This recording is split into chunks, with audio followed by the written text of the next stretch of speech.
Μέκη, προγνωστικό ΠΑΟΚ, Μπάνια Λούκα. Καλησπέρα φίλες και φίλοι. Οι προκλήσεις των ελληνικών ομάδων στην Ευρώπη ξεκινάνε. Ξεκινάμε με τον πρωταθλητή ΠΑΟΚ απέναντι στην πρωταθλήτρια Βοσνίας, την πόρα της Μπάνια Λούκα. Λοιπόν, ο ΠΑΟΚ του Λουτσέσκου έχει αποδείξει στο παρελθόν, όπως και πέρσι, ότι στις ευρωπαϊκές προκλήσεις, τουλάχιστον στην αρχή, στέκεται σοβαρά. Οπότε περιμένουμε για άλλη μια φορά ο πρωταθλητής ΠΑΟΚ να εμφανιστεί σοβαρός, ώστε να εξασφαλίσει μίνιμουμ την ευρωπαϊκή του συμμετοχή στο Europa Conference League.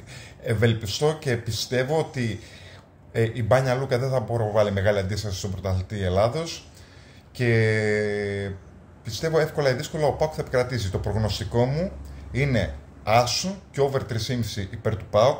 Πιστεύω θα έχουμε ένα ευρύ σκορ. Υπέρ του ΠΑΟΚ είναι η μεγάλη διαφορά δυναμικότητας. Και για τους τολμηρούς, σαν δεύτερη επιλογή, βλέπω ακριβές σκορ ΠΑΟΚ Μπάνια Λούκα 4-0. Αυτά, φίλες και φίλοι.